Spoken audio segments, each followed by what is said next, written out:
But I'm going to talk a little bit about the history of fat grafting because I think there are some interesting clues to what's happening now that can be found in the history of fat grafting. And then I'm going to talk about the possibility that tissue is repaired by fat grafting. Scars, skin, radiation, dermatitis, and talk about maybe some of the ways that it's repaired. Maybe they're not as obvious as you might think, including by providing a new blood supply. And then we're going to talk about the possibility that some of the fat that we're transplanting could become bone. It definitely can. As to how much it does is another question. And then at the end, I'm going to, because I had an hour, I decided to put a video of the technique in because I know people want to see that. And so we'll have some little videos at the end. Now, I was in Ricardo Mazzolla's library last year, and he's the current president of Eurapps and a great friend. And we found that fat injection was described in 1908 by Eugene Hollander. And then in 1912, he actually published photos of infiltration of fat into the face to correct lipoatrophy. And these are the photos, which I think are pretty remarkable in 1912. But it does show a change, and it shows a good result that he attained. And he discussed fat atrophy as being treated by fat injection. And by 1919, Frederick Lexer had written a book on tissue transplantation, and almost 300 pages of that book were devoted to fat grafting. So it was something that in 1919 was attaining importance. And he described treating coinciding tendon repairs with fat grafting, and a huge portion of it was actually orthopedic applications of fat grafts. And then by 1922, the French literature started having a lot of discussions of the functional uses of fat grafting. And in this text, they talk about using fat grafts to repair to help on intestinal repairs, to repair vaginas, to repair liver, and even for bladder repairs. So it's interesting that even back in the early part of the century, they were really using fat grafts for all sorts of functional uses, not just cosmetic. And the idea of using autologous fat through a cannula in the United States was first mentioned in 1920, or 1926 actually. Charles Conrad Miller described the injection of autologous fat as a substitute for paraffin, and he described a technique for injecting your own fat with a powerful screw piston syringe into depressions. This was the picture of the device. He also described 36 cases of correcting scar contracture of the face and neck with only a moderate shrinkage of the fat. And he reported, very interesting, 2 cases of a very persistent parotid fistulas, which he treated with fat grafting, and followed with good results for 5 years after. And so a difficult problem like a fistula he's treating. So since 1908, physicians have been injecting fat through a needle or cannula for an unbelievable number of reasons. One of the problems, though, is that the results have been and always will be technique dependent. And I think that some techniques give predictable long-lasting results and some simply don't. And it's my experience that specific techniques, not just my technique, but specific techniques do give long-lasting results. And we really need to focus on those techniques and be careful about the other ones. Now I want to look at what happens to grafted fat. And I started noting on the tissues above it, I started noting a long time ago, and this was one of the ladies that it really rang home in, that she came in 1995, a 50-year-old lady with a facelift and blepharoplasty, that she recognized that she was tighter, but she didn't think she looked younger. So I filled her entire face, actually. But I think this area in particular is interesting, the lower eyelids. I put very little in her lower eyelids, and a normal amount into her cheeks. And here she is at 3 years and 7 months later. And I throw this in because I think it probably has something to do with my results. And I don't know if that trauma actually is producing some of the results, or how important it even is. But I mean, these are things that we really need to research and try to figure out, because I definitely get more swelling than most people. And at the end of the day, at the end of this talk, I'll talk a little bit about how I'm avoiding the swelling. But I think that some swelling and traumatic introduction is important for what's happening. But about 1994 or 95, actually 94, I began noticing a remarkable improvement in the quality of patient skin after fat grafting. Like this lady who had all these areas injected and a facelift, had a really remarkable improvement in the quality of her skin. And this is her actually before. This is when I caught her before she started on Retin-A, because I started most of my patients eventually on Retin-A. But this was at 1 year with no Retin-A, and you could see a really remarkable improvement that 0.7 cc's made in the tear trough and lower eyelid area. And here she is at 3 years and 7 months with Retin-A also, where the change continued. And around 8 years, she starts getting a little bit of deterioration of the area. The volume is still there, and the quality of the skin is still much better. And just as an aside, she also had a really remarkable improvement in her lips. This is just with one infiltration. It's not only the wrinkling of the skin, but there's a remarkable improvement in the quality of the skin with regard to color and pore size. And if you look carefully at this lady's pore size, you can see that they're much, much smaller. And especially in black blacks people with really sebaceous skin, you see that remarkable decrease in the size of the pore size to take them from the point that they're actually linear in nature because the pores are so deep into individual pores.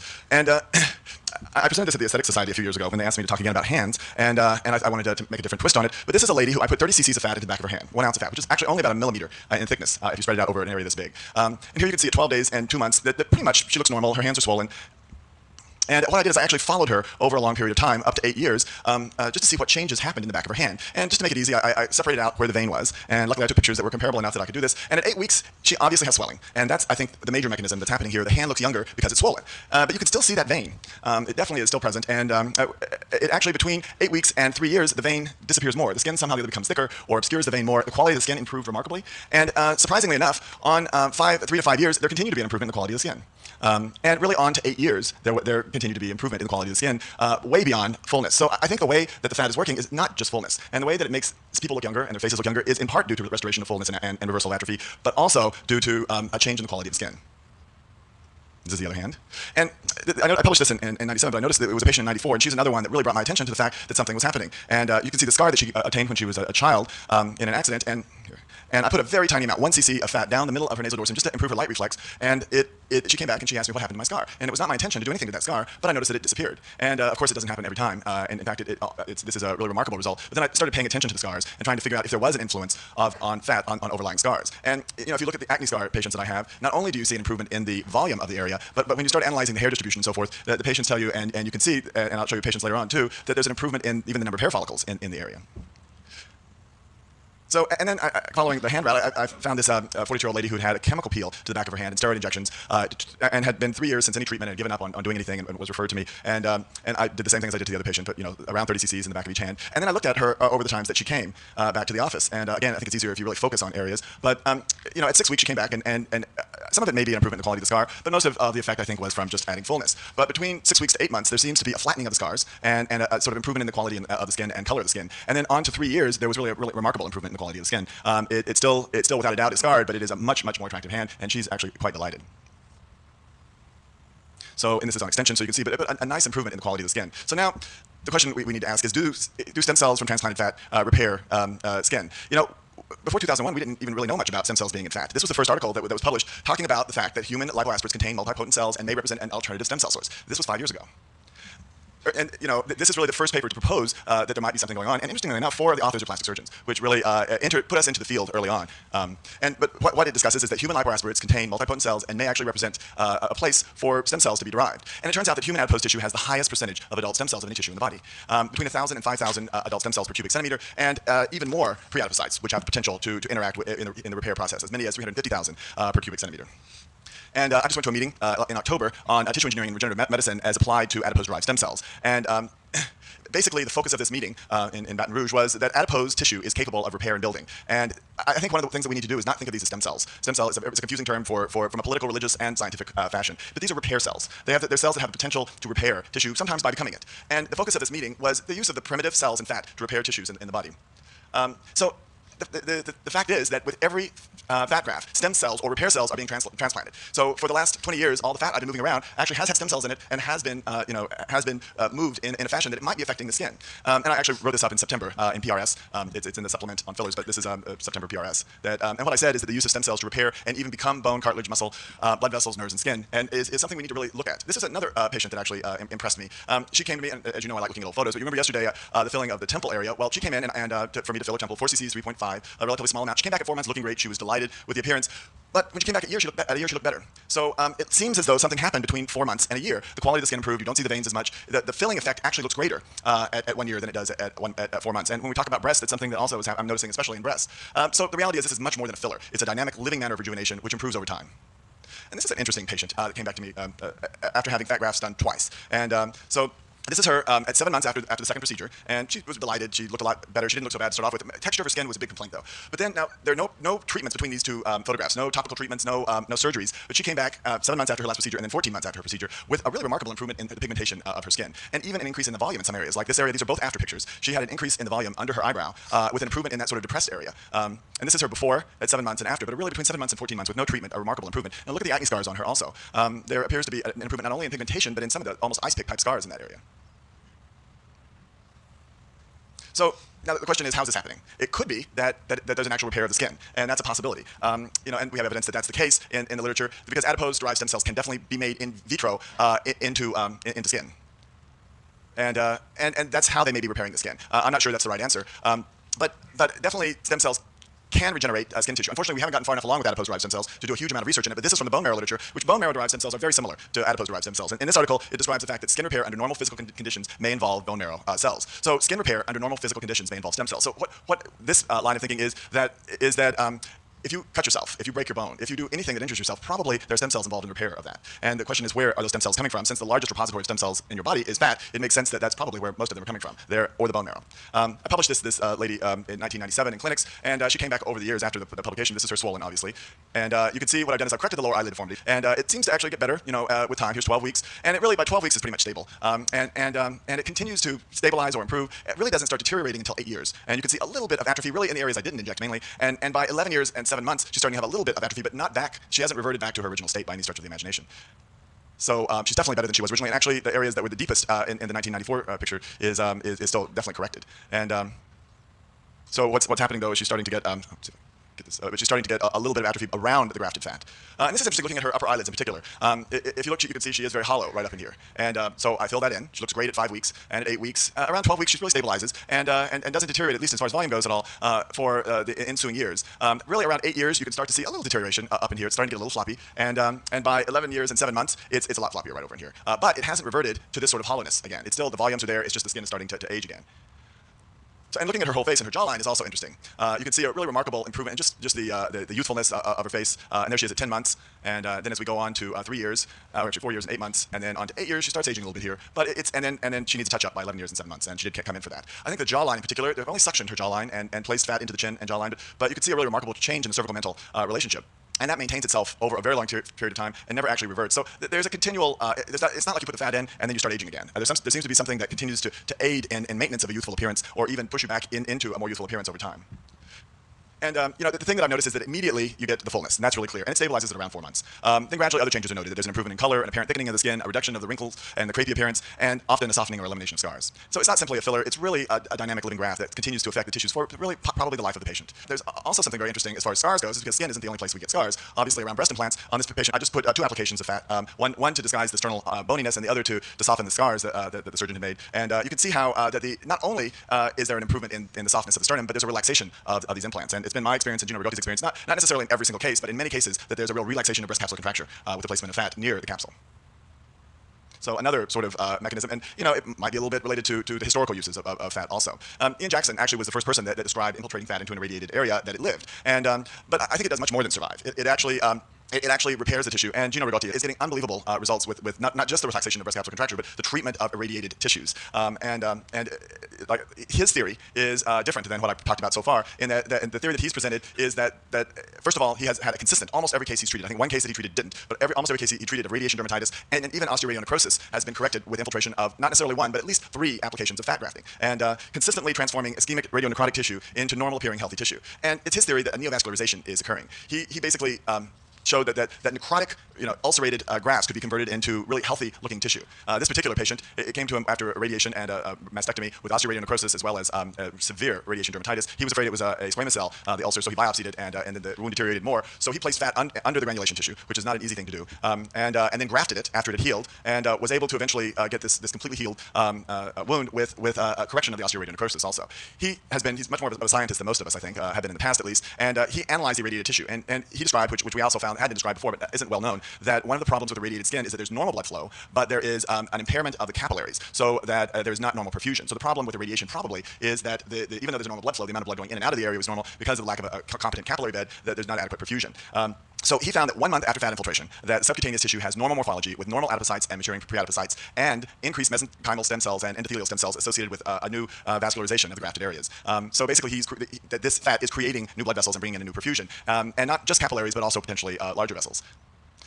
His experience isn't the only one doing this, and Henry Kawamoto lent me these slides in which he treated a 17-year-old with a rhabdomyosarcoma, which was irradiated, and he could not fit this guy for a prosthesis because he had these ulcers under his eyes, and so he decided to graft the area, and the ulceration, this is 6 months after the initial graft, the ulceration resolved, and he was able to put a cartilage graft in and fit him for a prosthesis. So really, this may represent a treatment for almost any ischemic disease in the body. It's something that's very interesting to look at. Is if fat grafted into an ischemic area can provide a neovascularization, we really need to carefully rethink our treatment of ischemic diseases. And people are doing that right now. Not only did Conrad Miller treat fistulae with fat grafting, but so this doctor in Spain has been treating perianal Crohn's disease for rectovaginal fistulas, and he's actually presented several papers. And Guy Magalon also has been doing this as well as treating diabetic ulcers. Actually, Ricardo Mazzola arranged a panel on the use of Coleman fat grafting technique in Europe this year, and he went through and obviously had breast reconstruction, ulceration, radiation dermatitis, cubitus ulcers, diabetic ulcers were discussed, lower extremity reconstruction, hand reconstruction, vocal cord injury, the treatment of vocal cord injury, velopharyngeal incompetence, burn reconstruction, maxillofacial and craniofacial applications, steroid atrophy, and the use in treatment of infected prosthesis. He actually was the author of the article or the paper on vocal cord augmentation to create medialization of damaged vocal cords. Some were actually vocal cord paralysis, some were scarred, but they had an amazing percentage of repair of these. And they actually published it in the ENT literature, and they have several more publications that are coming out now as they are really analyzing the etiology. They're using rabbits to look at the possibility that it is an increased number of stem cells that is involved in this. And at IFATS, the meeting that I described earlier, they talked about things like using adipose-derived stem cells for treatment of spinal cord injuries. Actually, when you look through the literature, you see quite a number of that potential being explored throughout the world right now. This isn't from Korea. And then really sort of amusingly, some of the anecdotal uses that came up during the meeting are fascinating. The veterinary industry right now, or the industry that provides veterinary medicine with possible treatments, has been using adipose-derived stem cells to treat racehorses with tendon injuries, and just recently started treating canines also with a variety of illnesses. But as we're starting to see anecdotal experience in other fields as well. And the fact that infection is really rare with fat grafting performed in a sterile environment, may be related also to the plasticity of adipose-derived stem cells and preadipocytes with macrophages. And I've been following the obesity literature, and in that literature they talk a lot about the preadipocytes being very plastic with macrophages. So this may be a whole other defense system in our body, and that may be the way that they were able to treat infected prosthesis in that one article I mentioned with fat grafting, is this plasticity between preadipocytes and macrophages. And how are these repair cells different than other stem cells? We hear in the literature all the time, in the news all the time about stem cells. But I think one of the things that's really clear is that cultured stem cells don't work very well. And we spent trillions of dollars right now trying to get some uses for them. And we're starting to get a few uses, but after trillions of dollars. Whereas if we look at fat, they're non-cultured stem cells. So they're fresh, they're really ready to use. And whereas cultured stem cells have been grown for generations, they have the potential to degenerate into other types of tissue which you don't want them to. They may have uses in the future, maybe, but we're really having trouble finding them. But I think that the reality is that we do have uses already for adipose-derived stem cells. So that's something we need to explore, and especially since it's in the realm of plastic surgery, I think it's an interesting possibility. Now, how does fat survive? We're not even sure. We're still arguing about it. Lyndon Peer, started the argument a great deal, but is it replacement from primitive cells, which Lyndon Peer didn't think it was, or survival of adult adipocytes? We really don't know, and we don't know if we're making other tissues. It's something we need to really look at, and I'm trying to start some studies for that too. But does any of it? It definitely can turn into bone, muscle, cartilage, and connective tissue. And this is a study that showed the in vivo formation of bone from fully differentiated adipose cells. And the conclusion of this study was that lipid-filled adipocytes have the potential, the adult adipocytes, to degenerate and come back as bone. So if that's true, then the number of stem cells is really irrelevant. If adult cells can degenerate, it means all the fat cells in your body could potentially be used as a stem cell. And this really gives suggests a great plasticity between osteoblasts and adipocytes, and it really gives a new meaning to the word plastic surgery. And then the next question is, can fat be used for bone reconstruction? And at IFATS, they described a one-step surgical procedure for spinal fusion using adipose stem cells. This is a patient actually from Paris of mine who, when he was 8 years old, had a rhabdomyosarcoma of his masseter. And he was never reconstructed because no one wanted to try and do anything in the irradiated area. His skin was very friable, and due to the local radiation and excision of all the tissue of his masseter and everything really down to the bone. Actually, Cornetta Sansir sent him to me just as a challenge, I guess. And I put 115 cc's of fat in the first session. I got this result, which I've shown several times. Luckily, he came back in for another session, so you can get to see more pictures today. But the position of the ear with that first session really radically changed. And you'll notice the arrows are the same size. I got a significant increase in the volume in that area. And the skin became remarkable. It was soft. The beard returned to the area. And when you feel the area, the tissue feels like bone and skin and muscle. There's no fatty feeling at all. I mean, not even a little bit. So he came back for a second session, and I did 65 cc's in this session. And here he is 1 year after the second procedure, after the first one. And so these are the two procedures and the before and after.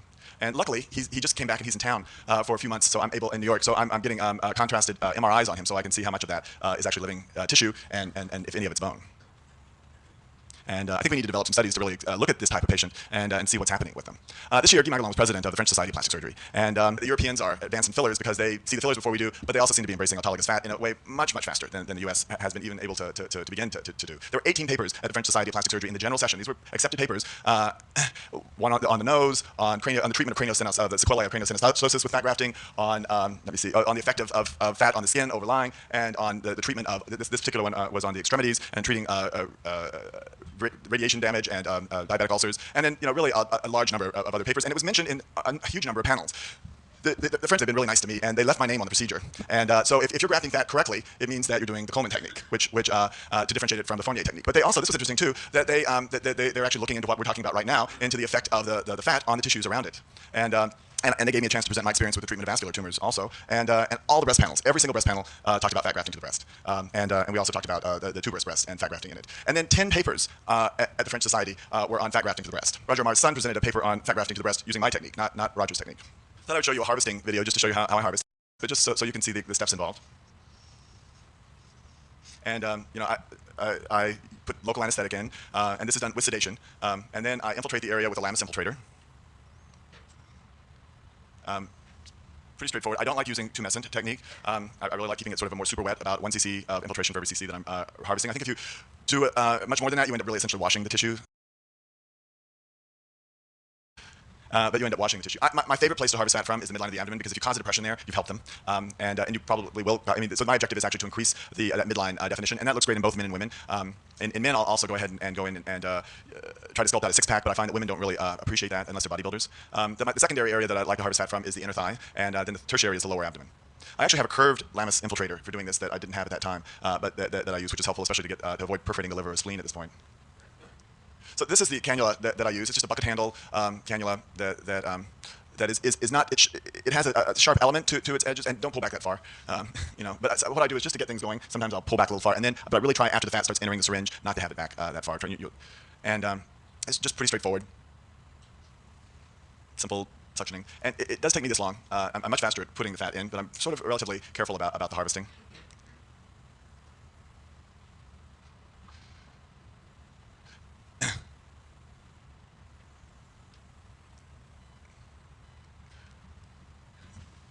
And I'll actually switch now to a curved, or maybe in a second I'll switch to a curved cannula. I actually find it much easier to use a curved cannula on the surface, because you can stay right against the skin, and it's more difficult to control the depth in someone that's as scaphoid as she is. Otherwise, here I think this is where I changed to it. Yeah, there's a curved cannula, and I have a nurse in the background who's processing the fat as I go along. The minute I have a 10 cc syringe, I pass it off and they spin it down so I can get the oil. I find that putting oil on the incisions remarkably improves the quality of the incisions. And even if I'm doing straightforward liposuction, I'll get the oil out. You notice this is a curved cannula. I sort of struggled with the other one, so I switched to the curve. But the oil is I think, really helpful in decreasing the burns that you get around the incisions. Did you have a question? I was going to say, if I saw anyone else doing that, I'd be sure they'd get in the abdomen. I relaxed when I saw you get the curved one out. Right. Well, that's one of the reasons. I mean, right there, I'd worry that the next thing is going to be right in the abdomen. Right, and that's one of the reasons. It's for this particular reason that I started using the curved cannulas. Was just this woman will tolerate an incision someplace else, but usually this is the best place to make the incision. And then I do close all my incisions with 5-0 ethylene. And this is what's happening in the background. I'm passing off the syringe and putting a cap on it. The caps are now, because of needles being such an issue, the caps are pretty easily attainable in hospitals. You should get some sort of cap. These timers are not very good, so you need to time them. We now have it running at 1 minute to get 3 minutes in my office right now on ours. The central rotor needs to be sterilizable, and this just recently became a little issue in that the one that I approved had clear documentation that it was sterilizable, but the latest one that we've been distributing did not. And so we did have to look at the company address that it is sterilizable, but it was not as clear in documentation. I think certification is really important for predictability. Because this has a high percentage of fat in it, but a lot of the fat that you harvest will only be 40% living cells. This actually looks like it's more like 70%. But it's that central portion, you need to know how much of this is fat. If you inject this whole thing, the fat's going to live, but you don't know was it 2 cc's or 8 cc's that lived. And so when you go back to attempt to reproduce this, you have some problems. You have someone else open the centrifuge, and then the operating nurse takes it out and decants it. And then it's really important that you don't remove that plug before you decant, and then remove the plug. And if there's a little bit of extra fat in there, you can use your finger to add a little bit of extra blood, you can push it out. And I think you should wick at least twice, unless someone has no oil in their fat. And some people simply have no oil. Really be careful about using new gauze or anything that might shred off into the fat, because you don't want to add a foreign body to the fat.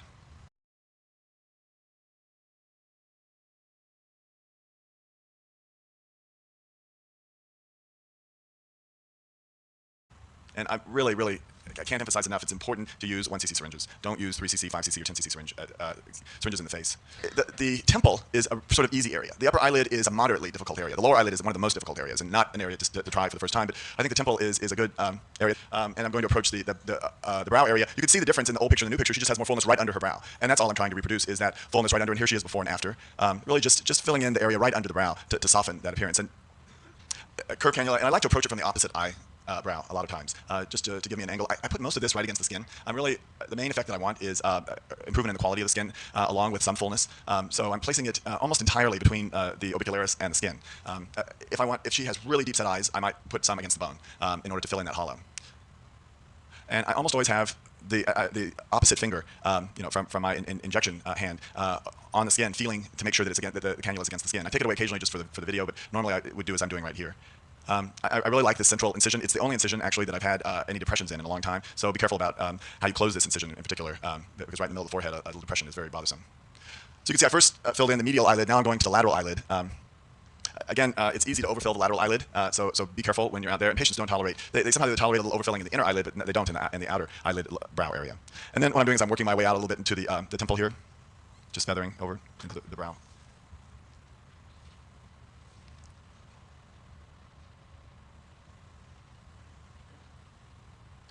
So there you can sort of see the fullness that's present on the one side and on the other. Now I'm going to go out, again, just feathering into the brow a little more. And you know, even though I'm staying superficially, there are, as I go on, I do get a little deeper each time, so I'm not putting it in exactly the same plane. And I'm feeling all the time. Again, never molding, but feeling. And if I feel a lump, then I do mold. You have to get rid of a lump if you feel it. It's very important that when you're doing this, you be careful about the vessels in this area because a hematoma is a real disaster. But I like to come from two directions, and so I'll switch to a 1 usually to come from this direction just to avoid getting hematoma, even though I was using a 3 earlier. And yeah, see, this is just showing me, especially coming from this area where the superficial temporal vessels are. You know, if you get a hematoma here, it's very difficult to finish the operation. But I'm going up into the temple, sort of fanning out.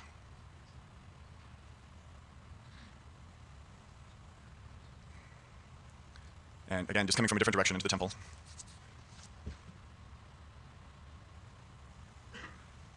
It's very difficult in the temple to get between the veins and the skin like you do in the hand. In the hand, it's easy, but up here it's very difficult. I mean, it's desirable, but you should really warn the patient that the blood vessels aren't going to disappear. And my experience has been that with time, they actually seem to disappear more than they do initially. So these are the amounts that I just put in. It was to the right side, so it was the 3 and 3 cc's. It's a normal amount to put into the upper eyelid, and this is the result. So, and you can sort of see there that she has that little sausage we were talking about, and even that's at 15 months, I think. You know, it's something that she could probably, even though it's not causing a big deformity and doesn't bother her, maybe a little lipolysis would help her out, or collagenase into the area. And here you can also see that you know, it's nicely filled over here, a little dip here. And really the important thing here is trying to separate the fat as much as possible and put it in layers. But some of that, I'm sure, is my imagination.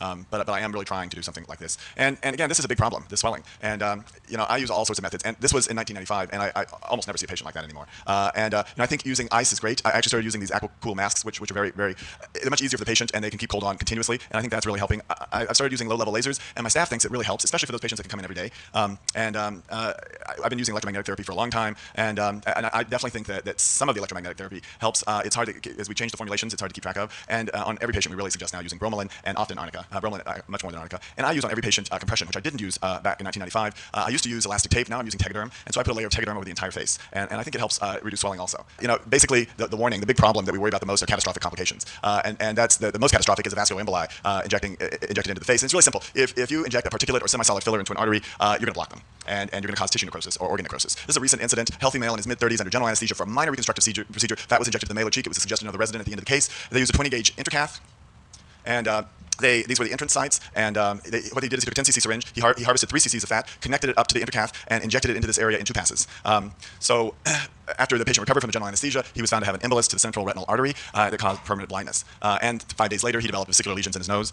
So actually what's happening here is if you enter an artery with a needle and you inject soft tissue filler, it results in a volume of the soft tissue filler going into the lumen. And if you actually puncture a branch of the ophthalmic artery, or even the internal carotid artery, and you start filling, the systolic pressure will push back that fat along the artery into the ophthalmic artery. And then when you stop having the pressure and the flow reverses, it can go any place in that distribution, but it can go into the retinal artery. And cause retinal artery occlusion, which is permanent on almost every case. But you know, it could go any place, and that's where this vesicular lesions are in this blistering. So anytime you get blistering with an injection of anything, the first thing to wonder is if you got an intraarterial injection. And this is not new. It was reported with steroid injections beginning in the early 60s, and has been reported even from the perioral region.